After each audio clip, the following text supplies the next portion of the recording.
ഈ യോഗത്തിൻ്റെ അധ്യക്ഷ, കേന്ദ്ര സർവകലാശാല മലയാള വിഭാഗം അധ്യാപിക ഡോക്ടർ കെ ദേവി, മുഖ്യപ്രഭാഷണം നടത്തിയ ലിസി ടീച്ചർ, എൻ്റെ സഹ പാനലിസ്റ്റുകളായിട്ടുള്ള പ്രൊഫസർ ശ്രീശൈലം ഉണ്ണികൃഷ്ണൻ, പ്രൊഫസർ ജോസഫ് സ്കറിയ, മറ്റ് അധ്യാപകരെ, പ്രിയമുള്ള വിദ്യാർത്ഥി സുഹൃത്തുക്കളെ, എല്ലാവർക്കും വിനീതമായ നമസ്കാരം.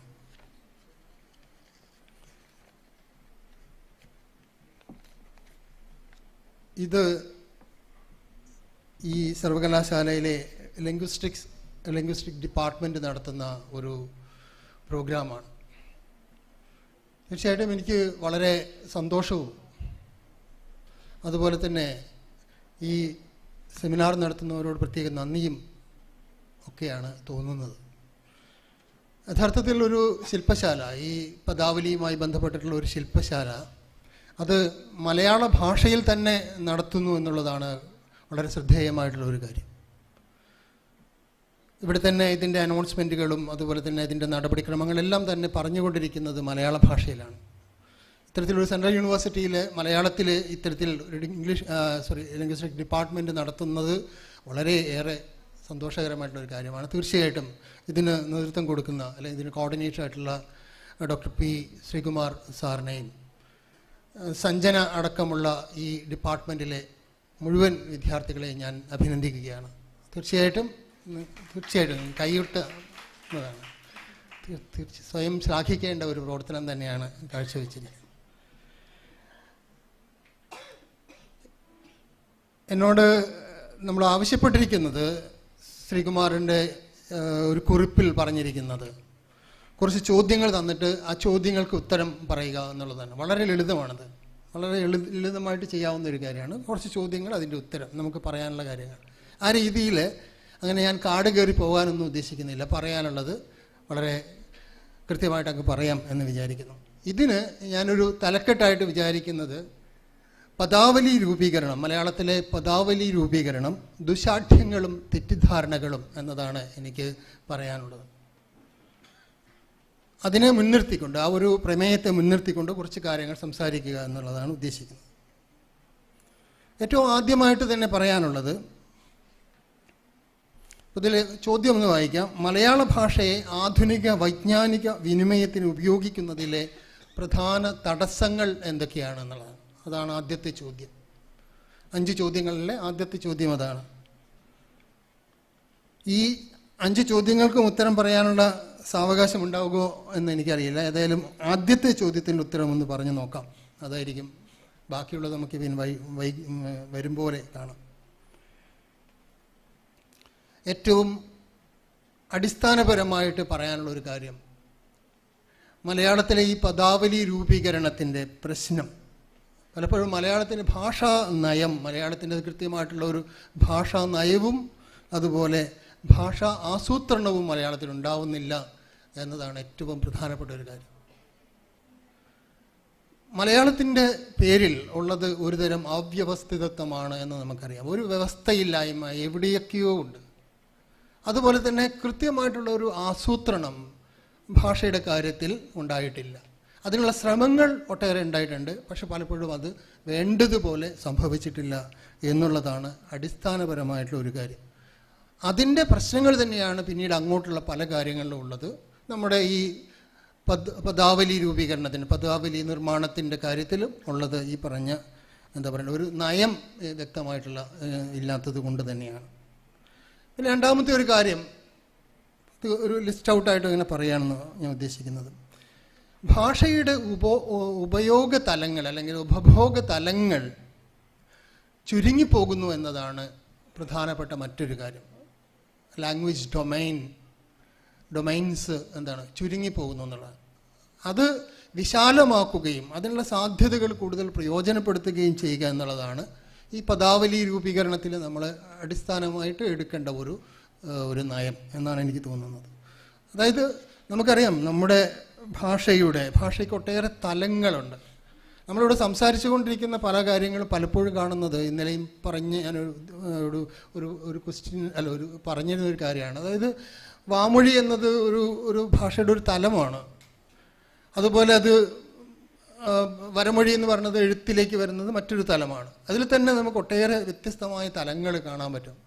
പലതരം ഉപയോഗങ്ങൾ നമുക്ക് കാണാൻ പറ്റും. നമ്മൾ രജിസ്റ്റർ എന്നൊക്കെ പറയുന്നത് പോലെ വ്യത്യസ്തമായിട്ടുള്ള ഓരോരോ പ്രവർത്തന മേഖലയിലുള്ളവർ ഉപയോഗിക്കുന്ന വ്യത്യസ്തമായിട്ടുള്ള ഭാഷകളും ഒക്കെ ഉണ്ട് എന്നുള്ളതാണ്. മലയാളത്തിനെക്കുറിച്ച് വളരെ ഒരു വികലമായിട്ടുള്ളൊരു കാഴ്ചപ്പാട്, ഒരു തരത്തിൽ മലയാളം എന്ന് പറഞ്ഞാൽ ഒരു ശിലാ കേന്ദ്രിതമായിട്ടുള്ള ഒരു ഭാഷയാണ് എന്നാണ് വിചാരിക്കുന്നത്. ഒരു മൊണോലിത്തിക് എൻറ്റിറ്റിയാണ് മലയാളം എന്ന് മലയാളം നല്ല പൊതുവെ ഭാഷ അങ്ങനെയാണെന്നാണ് പൊതുവെ ആൾക്കാരുടെ ഒരു സാമാന്യ ധാരണ എന്നുള്ളത്. ഇതിൻ്റെ ഒരു വ്യത്യസ്തതയാണ്, വൈവിധ്യമൊന്നും പലപ്പോഴും നമ്മൾ മനസ്സിലാക്കാറില്ല എന്നുള്ളതാണ്. ഇപ്പം നമ്മുടെ ഭാഷ ഈ ഡൊമൈനിനെ പറ്റി പറയണം, വ്യത്യസ്തമായിട്ടുള്ള തലങ്ങളെ പറ്റി പറയുകയാണെങ്കിൽ നമുക്കറിയാം ഈ ഓരോരോ മേഖലയിലുമുണ്ട്. പ്രാർത്ഥന പോലെയല്ല നമ്മുടെ ഒരു പ്രസംഗം എന്ന് നമുക്കറിയാം. പ്രസംഗം പോലെയല്ല മറ്റ് ഒരു വീട്ടിലുള്ള നമ്മുടെ ഒരു ഹോസ്റ്റലിലിരുന്ന് സംസാരിക്കുന്ന ആ രീതിയിൽ ഭാഷയുടെ വ്യത്യസ്തമായിട്ടുള്ള തലങ്ങൾ നമുക്ക് കാണാൻ പറ്റും. അതുപോലെ തന്നെ ധർമ്മപരമായിട്ടുള്ള വ്യത്യസ്തതകളും നമുക്ക് കാണാൻ പറ്റും. ഫങ്ഷണൽ വെറൈറ്റികൾ ഇഷ്ടംപോലെയുണ്ട് ഭാഷയ്ക്കകത്ത്. ഇഷ്ടംപോലെ ഫങ്ഷണലായിട്ടുള്ള വെറൈറ്റികൾ മലയാളത്തിലുണ്ട്. അതൊന്നും വേണ്ടതുപോലെ മനസ്സിലാക്കപ്പെട്ടിട്ടില്ല എന്നുള്ളതാണ് പലപ്പോഴും ഭാഷയെക്കുറിച്ചുള്ള നമ്മുടെ തെറ്റിദ്ധാരണകളിൽ ഒന്നെന്നുള്ളത്. അതുപോലെ ഭാഷയുടെ കഴിവുകളെക്കുറിച്ച് അല്ലെങ്കിൽ ഭാഷയുടെ സാധ്യതകളെക്കുറിച്ചുള്ള അജ്ഞതയും തെറ്റായിട്ടുള്ള ബോധ്യങ്ങളുമാണ് ഒരു വലിയൊരു പ്രശ്നം. ഭാഷയെക്കുറിച്ച് ഒട്ടേറെ നിലനിർത്തിക്കൊണ്ട് പോകുന്ന തെറ്റിദ്ധാരണകളുള്ള പോലെ തന്നെ ഭാഷയുടെ കഴിവുകളെക്കുറിച്ച് പലപ്പോഴും ആൾക്കാർക്ക് അറിയില്ല. അതിൻ്റെ സാധ്യതകൾ എത്രത്തോളം ഉണ്ട് എന്ന് പലപ്പോഴും അന്വേഷിക്കാറില്ല പലരും എന്നുള്ളതാണ്. വിശദമായിട്ടൊന്നും പറയാം. അതുപോലെ മലയാളത്തിൽ അത് പൊതുവെ പല ഭാഷകളിലും ഇല്ല, എന്നാലും മലയാളത്തിൽ അത് കൂടുതലായിട്ടാണ് എനിക്ക് തോന്നുന്നത്. ഈ ഭാഷാശാസ്ത്ര വിവേകമില്ലായ്മ എന്ന് പറയും. ഒട്ടും തന്നെ ഭാഷാശാസ്ത്ര വിവേകം മലയാളികൾക്കില്ല. അത് ഭാഷയെക്കുറിച്ച് പറയുമ്പോൾ സാമാന്യമായിട്ട് എടുത്ത് പറഞ്ഞുകൊണ്ടിരിക്കുന്ന കാര്യങ്ങൾ വീണ്ടും വീണ്ടും ആവർത്തിച്ച് പറയുന്ന രീതിയെ പലപ്പോഴും കാണുന്നത്.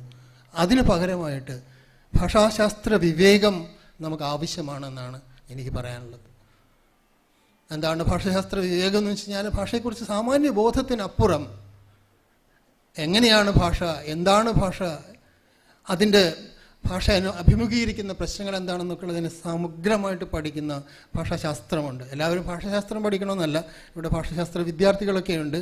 അവരെങ്കിലും അതായത് ഭാഷാശാസ്ത്ര വിവേകം വളരെ അത്യന്താപേക്ഷിതമാണ് ഇത്തരം കാര്യങ്ങളെ പറ്റി പറയുമ്പോൾ. അതായത് പദാവലി രൂപീകരണത്തിൻ്റെ കാര്യത്തിൽ ഇത് നിർബന്ധമായും വേണ്ടതുണ്ട്. അതില്ലാത്തതിൻ്റെ കുഴപ്പങ്ങൾ കുറേ കാണാനുണ്ട്, അതുകൊണ്ടാണ് അത് പറയാം അങ്ങോട്ട്. പിന്നെ ഭാഷാ മനോഭാവത്തിൻ്റെ പ്രശ്നങ്ങളാണ് മറ്റൊന്ന്. ലാംഗ്വേജ് ആറ്റിറ്റ്യൂഡ് വലിയൊരു പ്രശ്നമാണ്.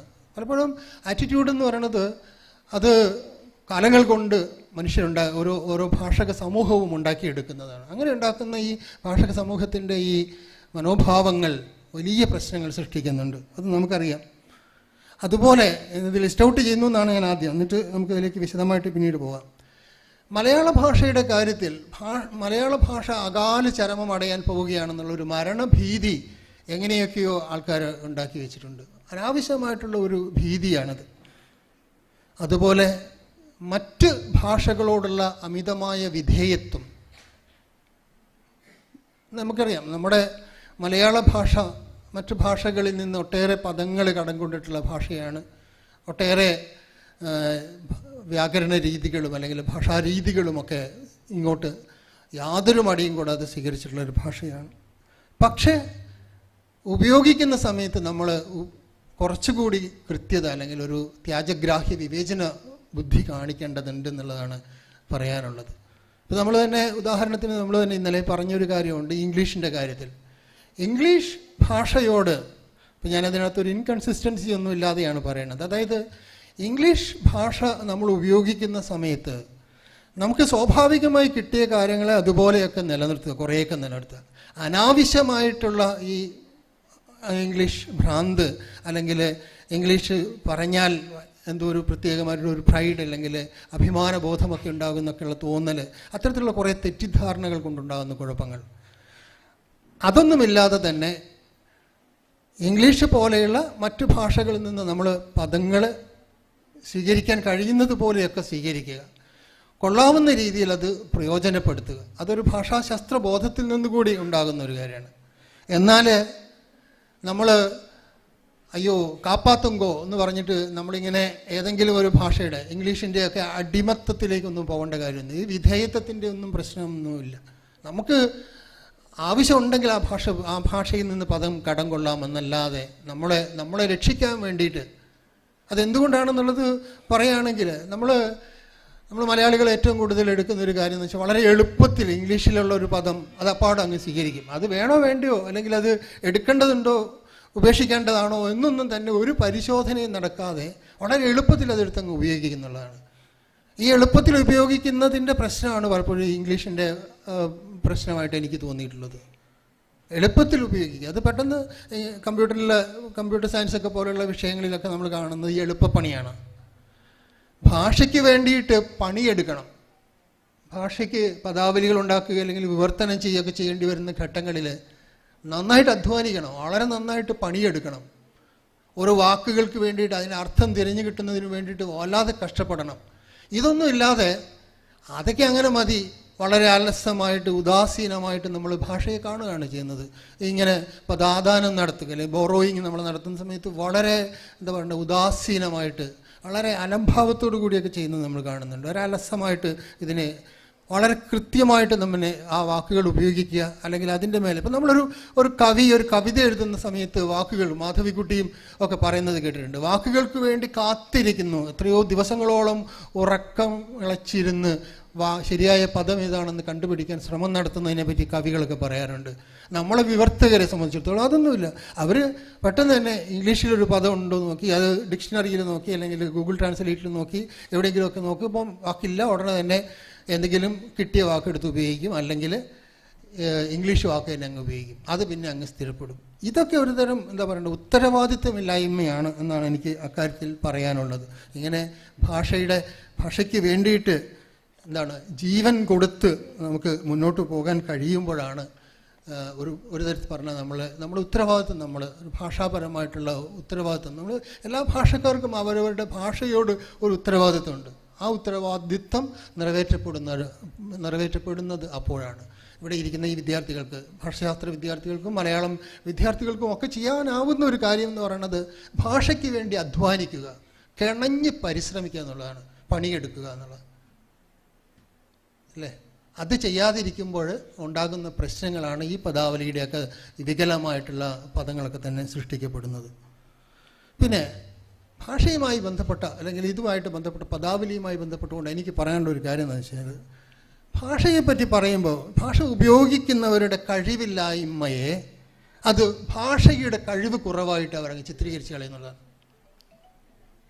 ഇപ്പോൾ ഞാൻ കണ്ടിട്ടുള്ളൊരു കാര്യം, അതായത് ഭാഷ ഉപയോഗിക്കും, അവർക്ക് എന്താ പറയുക അത് ഉപയോഗിക്കാനുള്ള കഴിവില്ലെങ്കിൽ ഉടനെ തന്നെ അതിന് കുറ്റം പറയുന്നതും ഭാഷയാണ്. മലയാളത്തിൽ എന്തെങ്കിലും എഴുതാൻ തുടങ്ങുമ്പോൾ ഉടനെ തന്നെ അത് വേണ്ടതുപോലെ എഴുതാൻ കഴിയുന്നില്ല എന്ന് വരുമ്പോൾ ഉടനെ തന്നെ ഈ ഭാഷ ഇങ്ങനെയാണ്, ഇതിന് ഇത്ര കുറവാണ് എന്നൊക്കെയുള്ള രീതിയിൽ പറഞ്ഞു കളയുന്നുള്ളതാണ്. അതുപോലെ തന്നെ എളുപ്പവിദ്യകൾ അതിന് വേണ്ടിയിട്ട് എടുക്കുകയും ചെയ്യും. അതുപോലെ വായിച്ച് മനസ്സിലാക്കാൻ പറ്റാത്തതിൻ്റെ പ്രശ്നങ്ങളും അതിൻ്റെ കുറ്റവും ഭാഷയ്ക്ക് കൊടുക്കുന്ന ഒരു പരിപാടിയാണ് കാണുന്നത്. അതായത് ഞാനിപ്പോൾ ഒരു ആസ്ട്രോഫിസിക്സ് അല്ലെങ്കിൽ ക്വാണ്ടം ഫിസിക്സിലുള്ള ഒരു സാധനം, ഒരു പുസ്തകമോ അല്ലെങ്കിൽ ലേഖനമോ വായിച്ചിട്ട് എനിക്കത് മനസ്സിലാകുന്നില്ല എന്ന് കണ്ടാൽ ഉടനെ തന്നെ എന്താണ് പറയേണ്ടത്, അത് എന്താണ്. മലയാളത്തിൽ ഒരു ആർട്ടിക്കിൾ വളരെ കഷ്ടപ്പെട്ട് എഴുതിയെന്ന് വിചാരിച്ചു, അത് വായിക്കുമ്പോൾ ഇതൊക്കെ എന്താ എഴുതിയിരിക്കുന്നത്, ഇതൊന്നും ഞങ്ങൾക്ക് മനസ്സിലാവുന്നില്ലല്ലോ എന്നുള്ള രീതിയാണ് പൊതുവെ മനുഷ്യർക്കുള്ളത്. സാധാരണ ഒരു സാമാന്യ ബോധം അങ്ങനെയാണ്. അങ്ങനെ ആകാൻ പാടുണ്ടോ? അതായത് ആസ്ട്രോഫിസിക്സ് എന്ന് പറഞ്ഞ ഒരു വിഷയത്തിനെ കുറിച്ചിട്ട് ഒരു വിവരവും ഇല്ലാത്ത ഞാൻ അതിനെപ്പറ്റി എഴുതിയിരിക്കുന്ന ഒരു ലേഖനം വായിച്ചിട്ട് എനിക്കൊന്നും മനസ്സിലാവുന്നില്ല എന്ന് പ്രഖ്യാപിക്കുന്നതിൽ എന്ത് യുക്തിയാണുള്ളത്? എന്തെങ്കിലും ഒരു യുക്തിയുണ്ടോ? ഇതിപ്പം പോട്ടെ, മലയാളത്തിൽ തന്നെയാണെങ്കിൽ ലിംഗ്വിസ്റ്റിക്സിൻ്റെ ഞാനൊരു ലേഖനം എഴുതിയിട്ടുള്ളത് പദവ്യാകരണത്തിൻ്റെ ധൈഷണിക തലങ്ങൾ എന്ന പേരിലൊരു ലേഖനം എഴുതിയിട്ടുണ്ടായിരുന്നു. പദവ്യാകരണത്തിൻ്റെ ധൈഷണിക തലങ്ങൾ ഒരു ജേണലിന് വേണ്ടിയിട്ട് പ്രസിദ്ധീകരിച്ച ഒരു ലേഖനത്തിൻ്റെ ടൈറ്റിൽ അതായിരുന്നു. അപ്പോൾ നോക്കുമ്പം പദവ്യാകരണത്തിൻ്റെ ദൈക്ഷണിക തലങ്ങൾ എന്ന് പറഞ്ഞൊരു വാക്ക് കേട്ടിട്ട് പോലും ഇല്ലാത്ത ഈ പറഞ്ഞ ഒന്നും കേട്ടിട്ടില്ലാത്ത ഒരാൾക്ക് അത് മനസ്സിലാവുകയില്ല. അയാളെ ഉദ്ദേശിച്ചിട്ടല്ല, അത് മനസ്സിലാവാത്ത ഒരാളെ ഉദ്ദേശിച്ചിട്ടല്ല. അല്ലെങ്കിൽ അയാൾക്ക് വേണ്ടി എനിക്കിതിനെ മാറ്റി എഴുതാനൊന്നും പറ്റില്ല. പദവ്യാകരണം എന്നുള്ളതിന് പകരമായിട്ട് എനിക്ക് വേറൊരു വാക്ക് അവിടെ വെക്കാനാവില്ല. പക്ഷേ എന്താണ് പദവ്യാകരണം എന്ന് അറിയണം. അല്ലെങ്കിൽ ധൈഷണികത എന്ന് പറയുന്നത്, അല്ലെങ്കിൽ കൊഗ്നേഷൻ എന്ന് പറയുന്ന വാക്കിനെ ഉപയോഗിച്ചുകൊണ്ട് കൊഗ്നേറ്റീവ് ലെവൽസ് എന്നുള്ള അർത്ഥത്തിലാണ് പറഞ്ഞിരിക്കുന്നത്. അതായത് cognitive levels of word grammar എന്നുള്ളതാണ് അതിൽ ഇംഗ്ലീഷിൽ അത് പറയേണ്ടത്. അതിന് കൊള്ളാവുന്ന രീതിയിലുള്ള ഒരു തർജ്ജമയാണ് അത്. പക്ഷെ അത് വായിച്ചിട്ട് മനസ്സിലാവുന്നില്ല എന്നുള്ളത് എഴുതിയ എൻ്റെ കുറ്റമായിട്ടാണ് പൊതുവെ പറയുക. അത് വായിച്ച നിങ്ങളുടെ വെച്ചാൽ സാധാരണക്കാരൻ്റെ കുറ്റമല്ല. എന്ന് പറയുന്നത് പോലെ ഒരു വിഷയം മലയാളത്തിലേക്ക് വരുമ്പോൾ കാര്യങ്ങൾ തിരിഞ്ഞു കിട്ടാതിരിക്കുകയാണെങ്കിൽ അത് വിഷയ പരിജ്ഞാനക്കുറവാണ് കൊണ്ടാണ് എങ്കിലും നമ്മൾ തിരിച്ചറിയേണ്ടത്. സ്വന്തം കഴിവ് കുറവ് ഒരിക്കലും എന്താണ് പറയണ്ടേ, ഭാഷയുടെ മേലെ അടിച്ചേൽപ്പിക്കരുത്. അതുകൊണ്ടാണ് പലപ്പോഴും ഇത് ഞാൻ പറയണത്. പദാവലി ഉണ്ടാക്കുന്ന സമയത്തും അങ്ങനെയാണ്. ചില പദങ്ങളിലൊക്കെ എഴുതിയിരിക്കുന്ന ചില പദാവലികളൊക്കെ ഉപയോഗിച്ച് എഴുതിയിരിക്കുന്ന ലേഖനങ്ങൾ വായിച്ച് ചില ആൾക്കാർ പറയണത് കേട്ടിട്ടുള്ളത് കൊണ്ടാണ് പറയണത്. ഇതൊക്കെ എന്താ ഇങ്ങനെ, മലയാളത്തിന് എന്താണ് എഴുതി വെച്ചിരിക്കുന്നത് എന്നൊക്കെ ചോദിക്കുന്നുണ്ട്. ആദ്യം പോയി വിഷയം പഠിക്കാനാണ് എനിക്ക് അവരോട് പറയാനുള്ളത്. ആദ്യം വിഷയം പഠിക്കണം. ഏത് വിഷയമുണ്ട്, ബുദ്ധിമുട്ടുള്ള വിഷയങ്ങൾ ഒട്ടേറെ ഉണ്ട്. ഇപ്പം ഇന്നലെ തന്നെയാണെങ്കിൽ സംസാരിക്കുന്ന സമയത്ത് പറഞ്ഞിട്ടുണ്ട്, പൊളിറ്റിക്കൽ സയൻസിൽ ഇല്ല, പൊളിറ്റിക്കൽ സയൻസിൽ ആശയങ്ങളും മനസ്സിലാക്കാൻ പറ്റുന്ന രീതിയിൽ അത് എഴുതാൻ കഴിവുള്ളവർ അത് എഴുതുമ്പോൾ അത് മനസ്സിലാക്കണം, കൂടുതൽ അതിനെപ്പറ്റി പഠിക്കണം. അങ്ങനെയൊക്കെ ഉണ്ടാകുമ്പോഴാണ് ആ വാക്കുകളും പദങ്ങളും ഒക്കെ നമ്മളെ ഭാഷയിലേക്ക് കൃത്യമായിട്ട് വരുന്നെന്നുള്ളത്. അപ്പോൾ അങ്ങനെ കുറച്ച് കാര്യങ്ങളുണ്ട്. പിന്നെ ഭാഷയുടെ സ്വഭാവത്തെക്കുറിച്ചുള്ള അജ്ഞതയാണ് മറ്റൊന്ന്. ഭാഷാശാസ്ത്രത്തിൻ്റെ അജ്ഞത പോലെ തന്നെ ഭാഷയുടെ സ്വഭാവത്തെക്കുറിച്ചുള്ള അജ്ഞത. അത് ഞാൻ ഇന്നലെ തന്നെ സൂചിപ്പിച്ചിട്ടുണ്ടായിരുന്നു. വാമൊഴി വരമൊഴി ഭേദത്തെക്കുറിച്ച് ഉള്ള ബോധ്യമില്ലായ്മ പലപ്പോഴും. ഏറ്റവും കൂടുതൽ ഇംഗ്ലീഷ് പദങ്ങളോ അല്ലെങ്കിൽ മറ്റു ഭാഷകളിൽ നിന്നുള്ള പദങ്ങളൊക്കെ തന്നെ നമ്മൾ ഏറ്റവും കൂടുതൽ ഉപയോഗിക്കപ്പെടുന്നത് വാമൊഴിയിലാണ്. അതേസമയത്ത് വാമൊഴിയിൽ നിന്ന് നമ്മൾ വരമൊഴിയിലേക്ക് കടക്കുമ്പോൾ വാക്കുകൾ നമ്മൾ മാറ്റുകയും ചെയ്യും. സാധാരണ ഉപയോഗിക്കുന്ന ഇംഗ്ലീഷ് പദങ്ങളൊക്കെ തന്നെ മാറ്റിയിട്ടാണ് മലയാളത്തിൽ നമ്മൾ ഒരു എഴുത്തും വരമൊഴിയിൽ ലേഖനങ്ങളൊക്കെ ആയിട്ട് എഴുതുമ്പോൾ വരുന്നതാണ്. മൈക്കിനെ പറ്റി ഇന്നലെ പറഞ്ഞു. മൈക്ക് ശരിയായിട്ടില്ല എന്ന് പറയുന്ന ഒരാൾ പോലും എന്താണ് ഒരു ലേഖനമായിട്ട് എഴുതുമ്പോൾ അല്ലെങ്കിൽ മൈക്കിലൂടെ ശബ്ദമുണ്ടായി എന്നുള്ളതിന് പകരമായിട്ട് ഉച്ചഭാഷണിയിലൂടെ ആ ശബ്ദമുണ്ടായി എന്നുള്ള നിലയിൽ അങ്ങനെ പറയുന്നു. അതുപോലെ ഭാഷയെക്കുറിച്ചുള്ള മറ്റൊരു അജ്ഞതയിൽ ഒന്നാണ് ഈ ഫങ്ഷണൽ വെറൈറ്റീസിനെ കുറിച്ച് ഞാൻ നേരത്തെ പറഞ്ഞു, അതിനുള്ള അജ്ഞത. കോണ്ടെക്സ്റ്റ് ഓഫ് സിറ്റുവേഷൻ എന്ന് പറയുന്നത് വ്യത്യസ്തമായിട്ടുള്ള സാഹചര്യങ്ങളിൽ ഭാഷയുടെ എന്താ പറയുക ഉപയോഗങ്ങളെക്കുറിച്ചിട്ടുള്ള അറിവില്ലായ്മ കൊണ്ടുണ്ടാകുന്ന കാര്യങ്ങൾ, പദങ്ങളുടെ സന്ദർഭാനുസൃതമായിട്ടുള്ള അർത്ഥഭേദങ്ങളെക്കുറിച്ചിട്ടുള്ള അറിവില്ലായ്മ, ഒരു പദത്തിന് തന്നെ പല അവസരങ്ങളിലും പലതാണ് അർത്ഥം എന്നുള്ളത് നമ്മൾ പലപ്പോഴും തിരിച്ചറിയുന്നില്ല. അതുകൊണ്ട് തന്നെ പദാവലി എന്ന് പറഞ്ഞാൽ ഒന്നിന് തുല്യമായിട്ടുള്ള കറസ്പോണ്ടിങ് ആയിട്ടുള്ള ഒരെണ്ണത്തിന് ഒരു ഇംഗ്ലീഷിലുള്ള ഒരു പദത്തിന് തത്തുല്യമായ ഒരു പദാവലി എന്നൊന്നില്ല. പലതായിട്ട് അത് ഉപയോഗിക്കാൻ നമുക്ക് കഴിയണം. അതാണ് പദാവലിയുടെ ഈ പറഞ്ഞ ഈ കോണ്ടെക്സ്റ്റിനെ കുറിച്ച് പറയുമ്പോൾ പറയേണ്ട ഒരു കാര്യം എന്നുള്ളതാണ്. അതുപോലെ പര്യായത്വവും നാനാത്വവും നമ്മൾ ശ്രദ്ധിക്കേണ്ടതുണ്ട്. അതായത് വാക്കുകളെ പറ്റി ഇപ്പം നമ്മളെ ഭാഷയിൽ തന്നെ വാക്കുകൾ പറയുമ്പോൾ നമുക്ക് പര്യായവും നമുക്ക് നാനാർത്ഥവും ഒക്കെ നമുക്ക് വ്യക്തമായിട്ട് അറിയാം. ഇപ്പോൾ കരം എന്ന് പറയുന്ന ഒരു വാക്കിന് മലയാളത്തിൽ നികുതി എന്നും അർത്ഥമുണ്ട്, കയ്യെന്നും അർത്ഥമുണ്ട്, ഒക്കെ ഉണ്ട്. പക്ഷേ എന്താണ് ഒരു പദാവലിയെ സംബന്ധിച്ചിടത്തോളം വരുമ്പോൾ ഏതെങ്കിലും ഒരു ടെർമിനോളജി പുതുതായിട്ടൊരു വാക്ക് ഉപയോഗിക്കുമ്പോൾ ഒരു വാക്ക് കൊടുത്തിട്ട് അതിന് ഇന്നത് മാത്രം അർത്ഥം എന്നുള്ള നിലയിൽ ശാഠ്യം പിടിച്ച് കളയും. അതിനൊന്നും ആവശ്യമില്ല. ഓരോരോ കോണ്ടെക്സ്റ്റുകളിലും ഓരോ തരത്തിൽ വാക്കുകൾ നമുക്കത് ഉപയോഗിക്കാം എന്നുള്ളതാണ്. അതുപോലെ നാനാർത്ഥം എന്ന് പറയുന്നത് ഒരു പദത്തിന് പല അർത്ഥങ്ങൾ നമുക്ക് കൊടുക്കാൻ പറ്റും. അത് പലപ്പോഴും കണ്ടിട്ടുള്ളതാണ്. അതായത് ഒരു വാക്ക് ഒരു പദാവലിയായിട്ട് നമ്മൾ ഉപയോഗിക്കുമ്പോൾ അതിനെ ആൾക്കാർ ഇത് പറയും, അത് ഇതല്ല, അത് മറ്റേ വാക്കിൻ്റെ അർത്ഥമാണിതെന്നൊക്കെ പറഞ്ഞു. അങ്ങനെയൊന്നും പറയുന്നതിനൊന്നും അർത്ഥമില്ല എന്നാണ് എനിക്ക് അതിനെ പറ്റിയിട്ട് പറയാനുള്ളത്.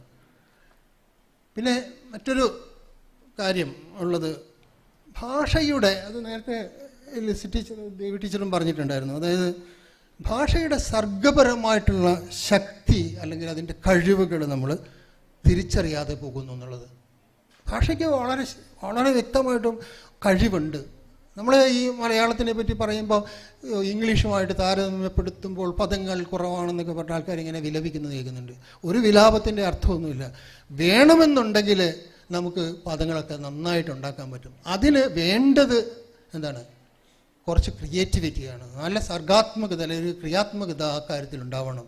പലപ്പോഴും അത് കാണുന്നില്ല. നമ്മൾ ചിന്തിക്കാനോ അല്ലെങ്കിൽ ആലോചിക്കാനോ ഒന്നും തന്നെ പറ്റുന്നില്ല. ഇന്നലെ ആരാണ് സംസാരിക്കുമ്പോൾ പറഞ്ഞിട്ടുണ്ടായിരുന്നു, അതായത് ആശാനെ പോലെയുള്ള കവികളൊക്കെ വാക്കുകൾ ഉപയോഗിക്കുന്നതിന്, ആശാനെ പോലെയുള്ള അല്ലെങ്കിൽ വൈലോപ്പിള്ളിയെ പോലെയുള്ള അല്ലെങ്കിൽ എഴുത്തച്ഛനെ പോലെയുള്ള അല്ലെങ്കിൽ നമ്മുടെ ഗദ്യകാരന്മാരായിട്ടുള്ള ബഷീറോ അല്ലെങ്കിൽ തകഴിയോ ഒ വി വിജയനോ മാധവിക്കുട്ടിയോ ഒക്കെ എഴുതുന്ന ഭാഷയെ അതിൻ്റെ സർഗാത്മകമായിട്ട് തന്നെ അതിനെ കാണുകയും സർഗാത്മകമായിട്ടുള്ള അതിൻ്റെ ശക്തിയെ തിരിച്ചറിയുകയും ചെയ്യുന്നു എന്നുള്ളത്. പലപ്പോഴും നമ്മളെ സമൂഹത്തിലുള്ള ആൾക്കാർ പലപ്പോഴും അത് ചെയ്യുന്നില്ല. അവർക്ക് സർഗാത്മകത, ഭാഷയ്ക്ക് ഇത്തരത്തിലുള്ള സർഗപരമായ കഴിവുകളുണ്ട്. അതിന് നമ്മൾ അതിൻ്റെ ശക്തിയും അല്ലെങ്കിൽ അതിൻ്റെ ചൈതന്യവും ഒക്കെ നമ്മൾ വീണ്ടെടുക്കാൻ അല്ലെങ്കിൽ ശ്രദ്ധിക്കാൻ നമ്മൾ ശ്രമിക്കണം എന്നുള്ളതാണ് അക്കാര്യത്തിൽ പറയാനുള്ളത്. ഇതൊന്നും ശ്രദ്ധിക്കാത്തത് കൊണ്ടാണ് പലപ്പോഴും എനിക്ക് തന്നെ പലപ്പോഴും തോന്നിയിട്ടുണ്ട്, നമ്മൾ ഈ പദാവലിയൊക്കെ ഉണ്ടാക്കുന്നതിന് വേണ്ടിയിട്ട് പറ്റുമെങ്കിൽ കുറച്ച് നല്ല കവികളെ തന്നെ ഏർപ്പാടാക്കണം എന്നാണ് എനിക്ക് തോന്നുന്നത്. കവികൾക്ക് ചെയ്യാൻ പറ്റും, കുറേ കവികൾ എത്രത്തോളം ചെയ്യാൻ പറ്റുമെന്ന് എനിക്കറിയത്തില്ല. എന്നാലും കാരണം അവരുടെ അലസമായ സ്വഭാവം കൊണ്ട് ചിലപ്പോൾ പറ്റുമെന്നറിയില്ല. പക്ഷെ എന്നാലും എനിക്ക് അങ്ങനെ തോന്നുകയാണ്. അതായത് കുറച്ചും കൂടി എന്താണ് ഇപ്പോൾ ഉദാഹരണത്തിന് ഇപ്പം ഞാൻ ഓർക്കുന്നുണ്ട്, ക്ലീഷേ എന്ന് പറയുന്ന ഒരു വാക്കുണ്ടല്ലോ, നമ്മൾ ഫ്രഞ്ച് വാക്കായിട്ട് പറയുന്നത് ക്ലീഷേ എന്നുള്ളതിന് മലയാളത്തിൽ എന്താണ് പദം എന്ന് ചോദിച്ചു കഴിഞ്ഞാൽ വ്യക്തമായിട്ടൊരു പദം നമുക്ക് പറയാനില്ല. അതുകൊണ്ട് ക്ലീഷേ എന്ന് പറയുന്ന വാക്ക് തന്നെ ഉപയോഗിക്കുന്നത്, പല ആൾക്കാരും ക്ലീഷേ എന്ന് തന്നെ ഉപയോഗിക്കുന്നുണ്ട്. നമ്മളത് പ്രാബല്യത്തിലായിട്ടുണ്ട്, കുഴപ്പമില്ലാതെ ആൾക്കാർ ഉപയോഗിക്കുന്നുണ്ട് ക്ലീഷേ. പക്ഷേ പറ്റുമെങ്കിൽ മലയാളീകരിക്കണം എന്നുണ്ടെങ്കിൽ നമുക്കത് ചർവണം ചെയ്യപ്പെട്ട പദം എന്നുള്ള നിലയിൽ നീട്ടി പറയാം, അങ്ങനെ ചെയ്യാം. പക്ഷേ വളരെ രസകരമായിട്ട് മറ്റൊരാൾ അതിനൊരു പ്രയോഗം കൊണ്ടുവന്നിട്ടുണ്ട്. അത് സ്വീകാര്യമായെന്ന് എനിക്കറിയില്ല. പഴങ്കഞ്ഞി പ്രയോഗം എന്നാണ് അദ്ദേഹം പറഞ്ഞത്. നല്ലൊരു വാക്കല്ലേ അത്? പഴങ്കഞ്ഞി പ്രയോഗം നല്ല വാക്കാണ് ഇത്. ശരിക്കും ഒരു പഴങ്കഞ്ഞി ആയിട്ടുള്ള ശരിക്കും എന്താ പറയുന്നത്, ചർവണം ചെയ്യപ്പെട്ടതെന്നൊക്കെ പറയുന്നതിന് പകരമായിട്ടൊക്കെ നമുക്ക് ഉപയോഗിക്കാവുന്ന ഒരു ശക്തിയുള്ളൊരു വാക്കാണ് പഴങ്കഞ്ഞി പ്രയോഗം. എന്തിനാണോ ഈ പഴങ്കഞ്ഞി പ്രയോഗം താൻ പറയുന്നതെന്ന് ചോദിച്ചാൽ ക്ലീഷേ എന്നുള്ള അർത്ഥം നമുക്ക് കിട്ടും. ഇത് ആർക്കേ പറ്റുള്ളൂ? കവിക്കേ പറ്റുള്ളൂ. അതാണ്, കവികൾ ഇത്തരത്തിൽ ഇഷ്ടം പോലെ സാധനങ്ങൾ കൊണ്ടുവരുന്നുണ്ട് മലയാളത്തിൽ. അതൊന്നും നമ്മൾ കണ്ടെത്തുന്നില്ല എന്നുള്ളതാണ്. ഇഷ്ടം പോലെ ഉണ്ട്. ഗദ്യകാരന്മാരും കവികളുമൊക്കെ തന്നെ VKN നിങ്ങൾക്കറിയാവുന്നതാണ്, എല്ലാവർക്കും അറിയാവുന്നതാണ് VKN എങ്ങനെയാണ് പദം ഉണ്ടാക്കിയെന്നുള്ളത് അല്ലേ. പ്രത്യേകിച്ച് വേറെ എവിടെയും പോകേണ്ടതില്ല. പക്ഷേ ചില ഒരു പുതുവെങ്കലം എന്നൊക്കെ പറയാൻ പറ്റുന്ന ഭാഷയാണെന്ന് VKൻ്റെ ഭാഷയെ പറ്റി ചില പറയുന്നത്. എന്നാൽ പോലും അതിനൊരു രസമുണ്ട്. അങ്ങനെയൊക്കെ നമുക്ക് പദങ്ങൾ പുതുതായിട്ട് കണ്ടെത്തുകയും അതൊക്കെ തന്നെ സ്വീകരിക്കപ്പെടുകയും ചെയ്യേണ്ടതുണ്ട്. അങ്ങനെ വരുമ്പോൾ നമ്മുടെ ഭാഷയ്ക്ക് വലിയ മാറ്റങ്ങൾ തീർച്ചയായിട്ടും ഉണ്ടാവുകയും ചെയ്യും. പിന്നെ മറ്റൊരു കാര്യമുള്ളത്, വാക്കുകളുടെ നിരുക്തിപരമായിട്ടുള്ള അർത്ഥം തിരിഞ്ഞു കിട്ടണം. അതായത് ഒരു വാക്ക് പറഞ്ഞു കഴിഞ്ഞാൽ ആ വാക്കിൻ്റെ അർത്ഥം എനിക്ക് മനസ്സിലാക്കിക്കൊള്ളണം എന്നുള്ള ഒരു ശാഠ്യം പലപ്പോഴും ഉണ്ട്. അത് ഇന്നലെ ഞാൻ പറഞ്ഞിട്ടുണ്ടായിരുന്നു. നിർബന്ധമാണ്. അതായത് ഞാൻ എത്ര വലിയ പൊട്ടനാണെങ്കിലും ഒരു വാക്ക് പറഞ്ഞു കഴിഞ്ഞാൽ ആ വാക്കിൻ്റെ അർത്ഥം എനിക്ക് കിട്ടിക്കൊള്ളണമെന്ന് നിർബന്ധമാണ്. അങ്ങനെയൊക്കെ നിർബന്ധിക്കാൻ പറ്റുമോ എന്നുള്ളതാണ്. അങ്ങനെയൊന്നും വേണ്ടതില്ല എന്നുള്ളതാണ്. ഇപ്പം ഞാൻ നേരത്തെ ടീച്ചർ പറഞ്ഞൊരു വാക്കുണ്ടല്ലോ, തിളന്നില്ല എന്ന് പറഞ്ഞൊരു വാക്ക് അല്ലേ. ശരിക്ക് മലയാളത്തിൽ കുറേ നാളായിട്ട് എനിക്ക് തോന്നുന്നു NV കൃഷ്ണവാര്യരൊക്കെ തുടങ്ങിയ വാക്കാണെന്ന് തോന്നുന്നു കൊഥനാങ്കം എന്ന് പറഞ്ഞ വാക്ക് അല്ലേ.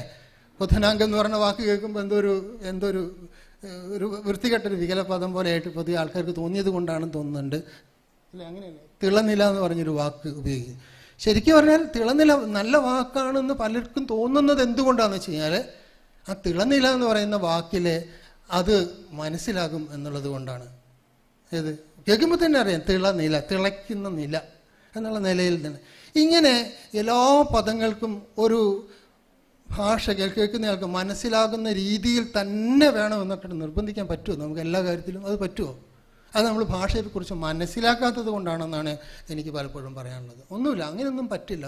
പല വാക്കുകൾക്കും നമ്മളിങ്ങനെ നിരുക്തിപരമായിട്ടൊന്നും അർത്ഥമൊന്നും കണ്ടുപിടിക്കാനാവുകയില്ല. അതിനൊന്നും പോകേണ്ട കാര്യമില്ല.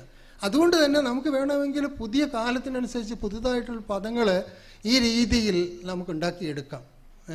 അതായത് അതെങ്ങനെയെന്നുള്ളത് അത് ഒരു കടന്ന കൈയായി പോകും. ചിലപ്പം ചില വാക്കുകളൊക്കെ തന്നെ നമ്മൾ ഇതുവരെ ഉപയോഗിക്കാത്ത ചില വാക്കുകളൊക്കെ ഉപയോഗിച്ചുകൊണ്ട് ഇപ്പോൾ മലയാളത്തിൽ കായുണ്ട്, ടായുണ്ട്, തായുണ്ട്, കാട്ടാത്ത എന്ന് പറഞ്ഞില്ല. ഇപ്പം ഞാൻ ഒരു വാക്ക് കണ്ടുപിടിക്കുകയാണ്, കാട്ടാത്ത എന്ന് പറഞ്ഞിട്ടൊരു വാക്ക്. അതിനിട്ട് ഞാൻ അതിന് അർത്ഥമായിട്ട് ഞാൻ പറയുകയാണ്, ഓർമ്മക്കുറവ് എന്നാണ് ഈ വാക്കിൻ്റെ അർത്ഥം. എന്ന് പറഞ്ഞു കഴിഞ്ഞാൽ ഇപ്പോൾ ഞാൻ നാളെ കടതയാണ്, എനിക്ക് വല്ലാതെ കടതയാണെന്ന് പറഞ്ഞു കഴിഞ്ഞാൽ നിങ്ങൾക്ക് മനസ്സിലാവും ഓർമ്മക്കുറവ് എന്നാണ് സാർ ഇദ്ദേഹം ഉദ്ദേശിച്ചെന്ന് മനസ്സിലാവില്ലേ? ഈ രീതിയിൽ നമുക്ക് വേണേ അത് കടന്നു കേട്ടോ. ഞാൻ പറയണത് അങ്ങനെയൊക്കെ പോലും സാധ്യമാണ് എന്ന് പറഞ്ഞാൽ ഇതുവരെ ഉപയോഗിച്ചിട്ടില്ലാത്ത പദങ്ങൾ പോലും നമുക്ക് ഉപയോഗിക്കാം. അത് പക്ഷേ പ്രയോഗത്തിലേക്ക് അതിപ്പോൾ നേരത്തെ ഇന്നലെ സാറ് പറഞ്ഞതുപോലെ എന്താ പറയുന്നത്, റാനർ എന്ന് പറയുന്ന വാക്കിന് വേണ്ടിയിട്ട് ഉപയോഗിച്ച വാക്ക്, റാനറിന് വേണ്ടി ജെനുസ് എന്ന് പറഞ്ഞ വാക്ക് ഉപയോഗിച്ച്. ഞാനൊക്കെ ഇപ്പോഴും എനിക്ക് സാറിനോട് വളരെ അക്കാര്യത്തിൽ നന്ദിയുണ്ട്. ആ വാക്ക് ഇതാണ്, ജെനുസ് എന്ന് പറഞ്ഞ വാക്കാണ് ഇപ്പോൾ നമ്മളൊക്കെ ഉപയോഗിക്കുന്നത്. ആ രീതിയിൽ അങ്ങനെ ഉപയോഗിക്കാവുന്നതാണ്. ഉപയോഗിച്ച് ആദ്യം ചിലപ്പോൾ നമുക്ക് ബ്രാക്കറ്റിലൊക്കെ കൊടുക്കേണ്ടി വരുമായിരിക്കും ഇംഗ്ലീഷിൽ ഉദ്ദേശിച്ചുള്ള അർത്ഥമൊക്കെ പറയാം. പക്ഷേ പിന്നീട് ആ ഇംഗ്ലീഷൊക്കെ തന്നെ ഉപേക്ഷിച്ചിട്ട് ചെയ്യാനും പറ്റും. ഞാൻ പറഞ്ഞുകൊണ്ട് വരുന്നതെന്ന് വെച്ച് കഴിഞ്ഞാൽ നമുക്ക് സാധ്യമാണ്, നമ്മൾ കഷ്ടപ്പെടാൻ തയ്യാറാണെങ്കിൽ മലയാളത്തിൽ പദങ്ങൾ ഉണ്ടാക്കാനും മലയാളത്തിൽ പുതുപദ നിർമ്മിതി സാധ്യമാണ്. ഇപ്പം മലയാളത്തിൽ ഇപ്പോൾ ലിംഗ്വിസ്റ്റിക്സുമായിട്ട് ബന്ധപ്പെട്ടുകൊണ്ടുള്ള ഒട്ടേറെ ലേഖനങ്ങൾ ഞാൻ എഴുതിയിട്ടുണ്ട്. ഇതിനകത്തൊന്നും ഒരു ഇംഗ്ലീഷ് പദങ്ങളും ഉപയോഗിക്കാതെ തന്നെ നമുക്ക് എഴുതാൻ പറ്റുന്നുണ്ട്. വളരെ സുന്ദരമായിട്ട് പറ്റുന്നുണ്ട്, ലിംഗ്വിസ്റ്റിക്സിലൊക്കെ പറ്റുന്നുണ്ട്. അത് ഹ്യൂമാനിറ്റീസിൻ്റെ ഒരു വിഷയമായിട്ട് നമുക്ക് എടുക്കാവുന്നതാണ്. അപ്പം ഇന്നലെ കോയിപ്പള്ളി സാറ് വായിച്ചിട്ടുള്ള ഒരു ജോസഫ് കോയിപ്പള്ളി സാറ് വായിച്ചൊരു കാര്യമുണ്ടല്ലോ, അതായത് ഇൻ്റർനെറ്റുമായിട്ട് ബന്ധപ്പെട്ടുള്ള ഒരു വിഷയത്തിനെ പറ്റിയിട്ട് പറഞ്ഞുകൊണ്ട് വന്ന സമയത്ത് അദ്ദേഹം കൊടുത്തൊരു വിവർത്തനം വായിച്ചിട്ടുണ്ടായിരുന്നു. അപ്പം ഇത്തരത്തിലുള്ള വിവർത്തനങ്ങളുടെ ഒന്നും ആവശ്യമൊന്നുമില്ല. അതായത് ഇൻ്റർനെറ്റ് പോലെയുള്ള സ്വാഭാവിക പദങ്ങൾ വളരെ സ്വാഭാവികമായിട്ട് നമുക്ക് കേൾക്കുന്നത് മാത്രമേ പറ്റുള്ളൂ എന്നൊക്കെ നമ്മൾ വിചാരിക്കേണ്ടതില്ല. നമുക്ക് പറ്റും, പക്ഷെ പറ്റാത്തതും ഉണ്ട് എന്നുള്ള തിരിച്ചറിവ് നമുക്ക് വേണമെന്നുള്ളതാണ്.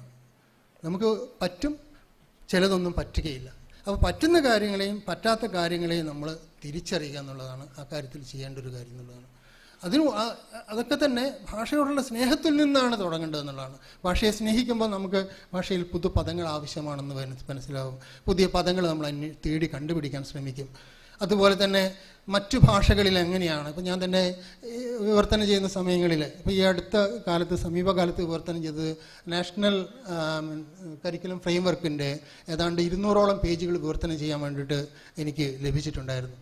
NEP-യുടെ ശേഷം ഉണ്ടായിട്ടുള്ള ഒന്നാണ് നാഷണൽ കരിക്കുലം ഫ്രെയിംവർക്ക്. അതിൻ്റെ സ്കൂൾ തലത്തിലുള്ള സാധനങ്ങൾ വിവർത്തനം ചെയ്യാൻ വേണ്ടിയിട്ടുള്ള ഒരു ഉത്തരവാദിത്വം കിട്ടിയിരുന്നു. ആ സമയത്ത് ഒട്ടേറെ പദങ്ങളിൽ പ്രശ്നങ്ങളുണ്ട്. പക്ഷെ നമ്മൾ വളരെ ദിവസങ്ങളോളം കഷ്ടപ്പെട്ട് കണ്ടുപിടിക്കാൻ ശ്രമിക്കുകയാണ്. അതായത് അത്തരം അതിൻ്റെ മേലൊരു അധ്വാനമില്ലാതെ പെട്ടെന്ന് തന്നെ ഇത് മതി എന്നുള്ള രീതിയിലൊക്കെ നമ്മൾ പോകുന്നു. തന്നെ അതുപോലെ തന്നെ അങ്ങനെയൊക്കെ പോയ സമയത്ത് ഒട്ടേറെ അർത്ഥം കിട്ടാത്ത കുറേ പദങ്ങൾ എനിക്ക് തന്നെ വലിയ പ്രശ്നം. ഇന്നലെ ടീച്ചർ പറഞ്ഞ ആശാനന്ദ ടീച്ചർ പറഞ്ഞൊരു കാര്യം ഉണ്ടായിരുന്നല്ലോ, ഇൻക്ലൂസീവ്നെസ്സിൻ്റെ കാര്യം പറഞ്ഞത്. അതുപോലെ മലയാളത്തിൽ ഒട്ടേറെ പദങ്ങളുണ്ട് നമുക്ക് അത്ര എളുപ്പത്തിലൊന്നും വളരെ കോമണായിട്ട് ഉപയോഗിക്കുന്നതാണ്, വളരെ സ്വാഭാവികമായിട്ട് ഉപയോഗിക്കുന്നതാണ്. പക്ഷേ എന്താണ്, അവയ്ക്കൊന്നും തന്നെ വേണ്ട. ഇപ്പോൾ സ്റ്റേക്ക് ഹോൾഡർ എന്ന് പറഞ്ഞൊരു വാക്കുണ്ട്, കേട്ടിട്ടുണ്ടല്ലോ അല്ലേ? സ്റ്റേക്ക് ഹോൾഡർ എന്താണ് മലയാളത്തിൽ അതിനർത്ഥം? വാക്കെന്താ? അല്ല, എനിക്ക് ഒരു സഹായം എന്നുള്ള നെറ്റ്, കാരണം ഇത് ഭാഷാശാസ്ത്രവും അതുപോലെ തന്നെ പണ്ഡിതന്മാരും അതുപോലെ ഗവേഷക വിദ്യാർത്ഥികളും ഒക്കെ ഇരിക്കുന്ന വേദിയിലാണ് ഞാനിത് ചോദിക്കുന്നത്. സ്റ്റേക്ക് ഹോൾഡർ എന്നുള്ളതിന് മലയാളത്തിൽ ഒരു വാക്ക് തരൂ സുഹൃത്തുക്കളെ, ആർക്കെങ്കിലും പറയാമോ?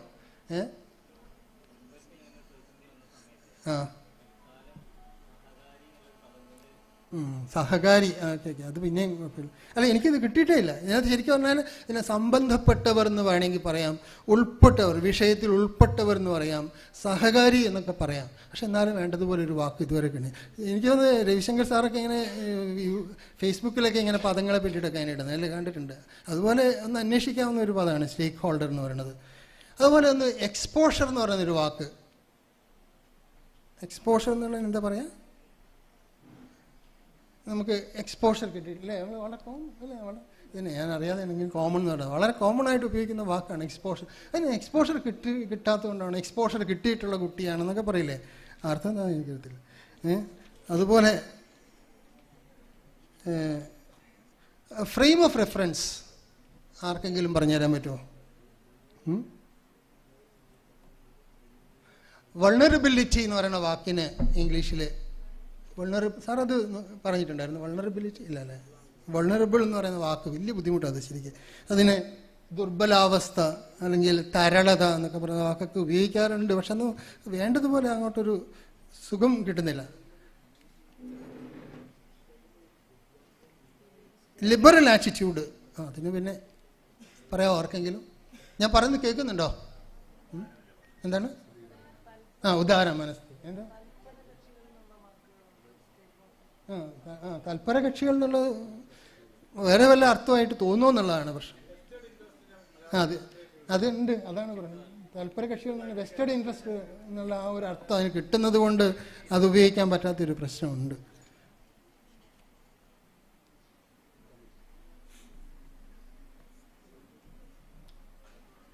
എക്സ്പോഷർ എന്നുള്ളതിന് ഒരു സ്ഥലത്ത് ഞാൻ കണ്ടൊരു ഇത് വിവൃതീകരണം എന്ന വാക്കാണ് കണ്ടത്. ഭയങ്കര ബുദ്ധിമുട്ടാണ് അല്ലേ? വിവൃതീകരണം എന്നുള്ളത്, വിവൃതമാക്കപ്പെടുക എന്നുള്ളത്. പിന്നെ വളരെ സിമ്പിളായിട്ടുള്ളൊരു വാക്യം വെച്ചിട്ട് എല്ലാവരും പറഞ്ഞൊരു വാക്കാണ് ഫീഡ്ബാക്ക്. തരൂ. ഫീഡ്ബാക്കിന് എന്താണ് മലയാളത്തിലൊരു വാക്ക് എന്ന് പറഞ്ഞുതരാമോ ആരെങ്കിലും? അതുപോലെ എന്താ പറഞ്ഞത്? പ്രതികരണം റെസ്പോൺസ് അല്ലേ? അത് ശരിക്കും അങ്ങനെ പറയാൻ പറ്റും നമുക്ക്. പ്രതിവിവരണം, അത് കുറച്ചും കൂടി കൊള്ളാം കേട്ടോ. അതൊന്ന് നോട്ട് ചെയ്തത് സാറിൻ്റെ ഒരു പ്രതിഫലനം, അത് റിഫ്ലക്ഷൻ അല്ലേ? അങ്ങനെയൊക്കെ പറയാമോ? അതൊക്കെ അത് പറ്റില്ല എന്നുള്ളത്. അങ്ങനത്തെ ചില പ്രശ്നങ്ങളുണ്ട്. ടാസ്ക് എന്ന് പറയുന്നൊരു വാക്ക്, നിയോഗം കുറച്ചും കൂടി ഒരു കൊള്ളാവുന്നതാണ്. കൃത്യം, നിയോഗം എന്നൊക്കെ എന്താ പറയുക? ചുമതല എന്ന് പറഞ്ഞാൽ റെസ്പോൺസിബിലിറ്റിക്കല്ലേ നമ്മൾ ഉപയോഗിക്കുന്നത് അല്ലേ? അതാണ് ഇതിൻ്റെ ഒരു പ്രശ്നം. നമ്മൾ പല പദങ്ങളും നമ്മൾ നിലവിൽ തന്നെ ഉപയോഗിക്കുന്നത് അർത്ഥം അത് രൂഢിയായി കഴിഞ്ഞു കഴിഞ്ഞാൽ പിന്നെ നമുക്ക് പദാവലിയുടെ കാര്യത്തിൽ രൂഢിയാകും. അതും കൂടെ ഉണ്ട് കേട്ടോ. ചില ആൾക്കാരുടെ വിചാരം പദാവലി രൂഢിയാകുന്ന എങ്ങനെയാണെന്ന് വെച്ച് കഴിഞ്ഞാൽ ഒരു പദം പറയും, അത് കുറച്ചാൾ കഴിയുമ്പോഴത്തേക്ക് അതങ്ങ് എന്താ പറയണേ, സാറ് പറഞ്ഞ പോലെ നാണ്യപ്പെടും. അതങ്ങ് അതിലെ കറൻസിയിലങ്ങ് ആയിക്കഴിഞ്ഞാൽ പിന്നെ ഒരിക്കലും അത് മാറ്റാൻ പറ്റില്ല എന്നുള്ളത്. അങ്ങനെയുള്ള പദങ്ങളുണ്ട്. അത് തിരിച്ചറിയേണ്ട ഒരു കാര്യമാണ്. കുറേ വാക്കുകൾ ഇനിയുണ്ട് അങ്ങനത്തെ.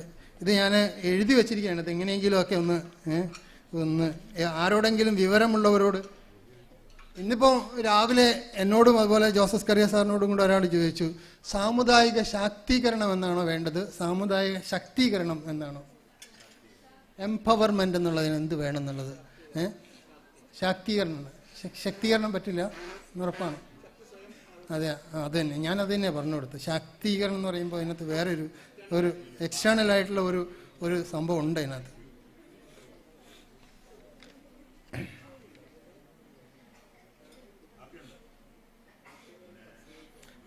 ഫ്രെയിം ഓഫ് റെഫറൻസിന് കിട്ടിയില്ല കേട്ടോ. വി.കെ. നാരായണൻ അതിന് അല്ലേ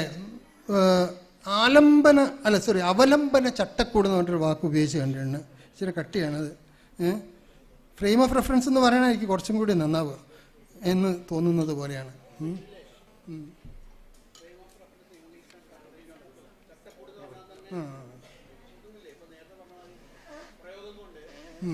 ശീലം.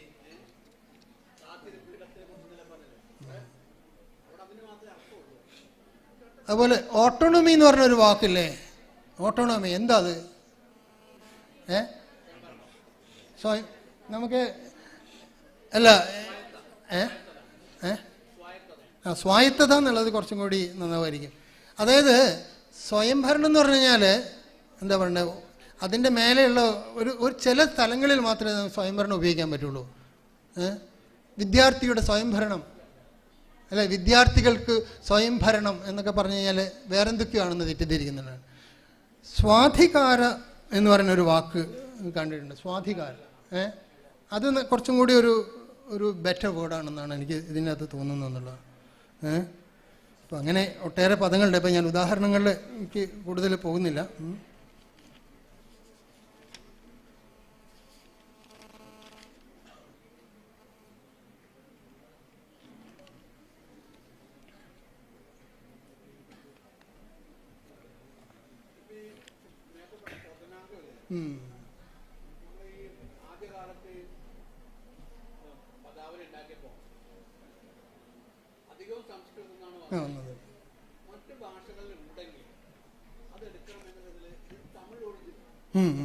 തീർച്ചയായിട്ടും അത്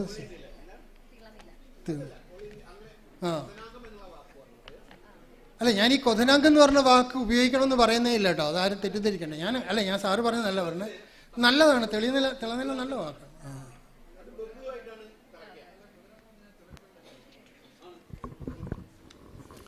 ഞാൻ സൂക്ഷ്മമായിട്ട് ഇത്തരം കാര്യങ്ങളെക്കുറിച്ച് കൂടുതലായിട്ട് പല കാര്യങ്ങൾ എഴുതി വെച്ചിട്ടുണ്ട്. അതൊന്നും തന്നെ പിന്നീട് ഒരു പേപ്പറായിട്ട് വേണമെങ്കിൽ കൊടുക്കാവുന്നതാണ്. എന്നാലും ഇതിൻ്റെ പ്രധാനപ്പെട്ട വെല്ലുവിളികൾ എന്ന് പറയുന്നതിനെ ഒന്നും കൂടെ ഒന്ന് കൃത്യമായിട്ടൊന്ന് പറയാമെന്ന് വിചാരിക്കുന്നു. അതായത് ഈ മാനവിക വിഷയങ്ങൾ, പ്രത്യേകിച്ച് നമ്മുടെ ഹ്യൂമാനിറ്റീസിൽ പെടുന്ന വിഷയങ്ങളുടെ കാര്യത്തിൽ പലതരത്തിലുള്ള സങ്കീർണതകൾ ഇതിനകത്ത് നമുക്ക് കാണാൻ പറ്റും. അതായത് ഭാഷയുടെ ചരിത്രപരവും ഘടനാപരവുമായിട്ടുള്ള വെല്ലുവിളികൾ, സങ്കീർണതകൾ കൊണ്ടാണ് ഈ വെല്ലുവിളികൾ പലതും ഉണ്ടാകുന്നത് എന്നുള്ളതാണ്.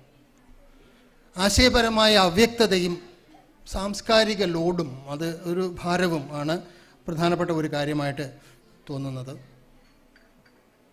മറ്റൊരു കാര്യം, സംസ്കൃത സ്വാധീനവും തനത് മലയാളവും തമ്മിലുള്ള സംഘർഷം എന്ന് പറയുന്നത് ഒരു പ്രധാനപ്പെട്ട വിഷയമാണ്. സംസ്കൃതം കൊണ്ട് നമുക്കിപ്പം മലയാളത്തിൽ നിന്ന് മലയാളത്തിൽ നമുക്ക് കാണാൻ കഴിയുന്ന, നേരത്തെ ദേവി ടീച്ചർക്ക് പറഞ്ഞ കാര്യം തന്നെയാണത്. 2 സ്ട്രീമുകളിൽ നിന്ന് നമുക്കിത് കാണാൻ പറ്റും. സംസ്കൃതത്തിൻ്റെ ഇതിൽ നിന്നും അതുപോലെ തന്നെ നമുക്ക് വിഷയങ്ങൾ അല്ലെങ്കിൽ വിജ്ഞാനം കിട്ടിയത് ഈ 2 രീതികളിൽ തന്നെയാണ്. അപ്പോൾ അതുകൊണ്ട് തന്നെ സ്വാഭാവികമായിട്ടും അങ്ങനെയുള്ള പദങ്ങൾ ഉണ്ട്. പക്ഷേ നമ്മൾ അവയൊക്കെ തന്നെ കുറച്ചും കൂടി സൂക്ഷ്മമായിട്ട് അന്വേഷണവും പഠനവും നടത്തേണ്ടതുണ്ട്. ഇതിലെ സങ്കീർണത എന്താണെന്ന് മനസ്സിലാക്കേണ്ടതുണ്ട്. മറ്റൊന്ന്, ഏകീകൃതമായിട്ടുള്ള സംവിധാനങ്ങളുടെ അഭാവം വളരെ പ്രധാനപ്പെട്ട ഒരു വിഷയമാണ്. പദാവലി നമ്മൾ ഏകീകരിക്കാൻ വേണ്ടിയിട്ട് ശ്രമിക്കുന്ന സമയത്ത് ഇതിപ്പം കഴിഞ്ഞ ഒരു 20 വർഷം മുമ്പ് ഉണ്ടാവേണ്ട ഒരു വർക്ക്ഷോപ്പാണിതെന്ന് നേരത്തെ ആരോ പറഞ്ഞു കേട്ടു. ശരിക്കും തീർച്ചയായിട്ടും അത് തന്നെയാണ് എനിക്ക് അതിനെപ്പറ്റി പറയേണ്ടത്. നേരത്തെ തന്നെ തുടങ്ങേണ്ടതായിരുന്നു. ഏകീകൃതമായിട്ടുള്ള ഒരു പദാവലിക്ക് വേണ്ടിയുള്ള ശ്രമങ്ങൾ ഒക്കെ നമ്മൾ നേരത്തെ തന്നെ ചെയ്യേണ്ടതായിരുന്നു. വിവർത്തനത്തിലെ സ്ഥിരതയില്ലായ്മ എന്ന് പറയുന്നത് അത് നമുക്ക് ചെക്ക് ചെയ്യണം. നമ്മൾ പലപ്പോഴും അതിനെപ്പറ്റി കണക്ക് കൂട്ടുകയും അല്ലെങ്കിൽ അതിനെപ്പറ്റി വിശദമായിട്ടുള്ള നിരീക്ഷണങ്ങൾ നടത്തിയിട്ട് ഇപ്പോൾ ഇവിടെ ഒരു വിവർത്തനത്തിൽ ഏതെങ്കിലും ഇന്നേ വരെ ഞാൻ കണ്ടിട്ടേ ഇല്ലാത്തൊരു കാര്യം എന്ന് വെച്ച് കഴിഞ്ഞാൽ, വളരെ കുറച്ച് മാത്രമേ കണ്ടിട്ടുള്ളൂ, ഒരു വിവർത്തനം ആരെങ്കിലും ഒരാൾ എഴുതിയാൽ അതിനകത്ത് ഉപയോഗിച്ചിരിക്കുന്ന പദങ്ങളിലുള്ള ഈ വികലമായിട്ടുള്ള പദങ്ങൾ, പ്രയോഗങ്ങളൊന്നും തന്നെ ചൂണ്ടിക്കാണിക്കുന്ന ഒരു പരിപാടി ഇല്ല. ശരിക്കും തെറ്റായിട്ടുള്ളതൊക്കെ ചൂണ്ടിക്കാണിക്കാൻ ഭയങ്കര മിടുക്കാണ് ആൾക്കാർക്ക്. ഭയങ്കര അത് എഴുതി തെറ്റിപ്പോയി, അതങ്ങനെയല്ലായിരുന്നു എന്നൊക്കെ പറയും. എന്നാലോ ഒന്ന് ചൂണ്ടിക്കാണിക്കുക, അതല്ല, ഈ പദമാണ് അവിടെ ചേരുക എന്നുള്ള നിലയിൽ എഴുതുന്ന ഒരു ലേഖനവും ഞാൻ കണ്ടിട്ടേ ഇല്ല എന്നുള്ളതാണ്. കുറേ നാളായിട്ട് ഈ വിവർത്തനത്തിൻ്റെ മേഖലയിൽ പണിയെടുത്തിട്ടുള്ള ഒരാളാണ് ഞാൻ. അതുകൊണ്ടുകൂടി വിഷമത്തോടു കൂടിയാണ് പറയണത്. വിവർത്തനം എന്ന് പറയുന്ന ഈ നന്ദികെട്ട ഈ ഏർപ്പാടുണ്ടല്ലോ, വളരെ നന്ദികെട്ട ഏർപ്പാടാണ്. ഇന്ന് ഒരാളും മതിക്കാത്ത ഒരു ഏർപ്പാടാണത്. അത് ചെയ്തു കഴിഞ്ഞാൽ ഒരാളും ഒന്നും പറയുക, ഒരു നല്ല വാക്ക് ഒരിക്കലും പറയില്ല. ഒരു പുസ്തകമോ അല്ലെങ്കിൽ ഒരു ലേഖനമോ ഒക്കെ നന്നായിട്ടുണ്ടെങ്കിൽ വളരെ നന്നായിട്ടുണ്ടെങ്കിൽ എഴുതിയയാളുടെ മഹത്വവും, മോശമായിട്ടുണ്ടെങ്കിൽ വിവർത്തനം ചെയ്തയാളുടെ കുഴപ്പമായിട്ടാണ് പൊതുവേ കാണുന്നത് എന്നുള്ളതാണ്. അത് എന്നുമുള്ളൊരു വലിയൊരു പ്രശ്നമാണ്. അതൊക്കെ ഉണ്ട്. അതുപോലെ ഞാൻ കൂടുതൽ ദീർഘിപ്പിക്കുന്നില്ല. ആധുനിക സാങ്കേതിക വിദ്യയുടെ സ്വാധീനം നമ്മൾ കാണേണ്ടതുണ്ട്. നമ്മൾ വിചാരിക്കാത്ത മറ്റുള്ള പല കാര്യങ്ങളും നമ്മളെ മറികടന്നുകൊണ്ട് കടന്നു പോകുന്നുണ്ട്. അവയൊക്കെ തന്നെ വേണ്ടതുപോലെ ശ്രദ്ധയോടുകൂടി തന്നെ അവലോകനം നടത്തുകയും അതിന് മാറ്റങ്ങൾ വരുത്തേണ്ടത് മാറ്റുകയും ചൂണ്ടിക്കാണിക്കേണ്ടത് ചൂണ്ടിക്കാണിക്കുക. വിവർത്തനത്തിൻ്റെ കാര്യം പറഞ്ഞതുപോലെ തന്നെ പുതിയ പദങ്ങൾ മലയാളത്തിലുണ്ടാകുമ്പോൾ അതിനെപ്പറ്റി ഒന്ന് വിലയിരുത്തൽ നടത്താനുള്ളൊരു ശ്രമമെങ്കിലും നമ്മൾ നടത്തേണ്ടതുണ്ട്. അതുപോലെ പദങ്ങളുടെ പുനരുപയോഗം എന്ന് പറഞ്ഞാൽ സെമാൻറ്റിക് ആയിട്ടുള്ളൊരു ഡ്രിഫ്റ്റിനെ കുറിച്ച് നമ്മൾ ചിന്തിക്കേണ്ടതുണ്ട് എന്നുള്ളതാണ്. അതുപോലെ ഇത്രയും കാര്യങ്ങളൊക്കെയാണ് എനിക്കിതിനെപ്പറ്റി പറയാനുള്ള. ദീർഘമായിട്ട് കുറച്ച് സമയം എടുത്തു പോയി, എന്നാലും പറയാണ്. ഒന്നാമത്തെ ചോദ്യത്തിൻ്റെ ഉത്തരം മാത്രമേ ആയിട്ടുള്ളൂ. ഇനിയും 5 ചോദ്യങ്ങൾ കിടക്കുന്നുണ്ട്. ഞാൻ ഈ 5 ചോദ്യങ്ങൾ ബാക്കിയുള്ളവർക്ക് വേണ്ടി വിടുകയാണ്. ഈ ഒന്നാമത്തെ ചോദ്യത്തിൻ്റെ ഉത്തരം മാത്രമേ ഞാൻ പറഞ്ഞുള്ളൂ. ബാക്കിയുള്ള ചോദ്യത്തിൻ്റെ ഉത്തരം ബാക്കിയുള്ളവർ പറയായിരിക്കും. എന്നിരുന്നാലും ശാസ്ത്ര സാങ്കേതിക പദങ്ങളുടെ വികസനം തടസ്സം ഉണ്ടാക്കുന്നുണ്ടോ എന്നൊരു ചോദ്യമുണ്ട്. തീർച്ചയായിട്ടും തടസ്സം ഉണ്ടാക്കുന്നുണ്ട്. മാനകീകരണം, സ്റ്റാൻഡേർഡൈസേഷൻ പലപ്പോഴും ഉണ്ടായിട്ടില്ല. അതുണ്ടാവേണ്ടതാണ്. പദാവലിയിലെ അവ്യവസ്ഥിതത്വം നമ്മൾ പരിശോധിക്കപ്പെടേണ്ടതാണ്. അതുപോലെ പരിമിതമായ പദകോശമാണ് നമുക്കുള്ളതെന്നുള്ള തിരിച്ചറിവ്, അത് മാറ്റാനുള്ള ഊർജിതമായുള്ള ശ്രമങ്ങൾ, അതുപോലെ തന്നെ നല്ല ഭാഷാശാസ്ത്ര മോഡലുകൾ ഉണ്ടാക്കുന്നതിനെക്കുറിച്ച് നമ്മൾ ചിന്തിക്കേണ്ടതുണ്ട്. അതാണ് രണ്ടാമത്തെ ചോദ്യത്തിനുള്ള ഒരു ചെറിയ ഉത്തരം. അപ്പോൾ ഏതായാലും ഇത്ര നേരം എന്നെ കേട്ടിരുന്ന നിങ്ങൾക്ക് നന്ദി പറഞ്ഞുകൊണ്ട് എൻ്റെ വാക്കുകൾ അവസാനിപ്പിക്കുന്നു. നന്ദി, നമസ്കാരം.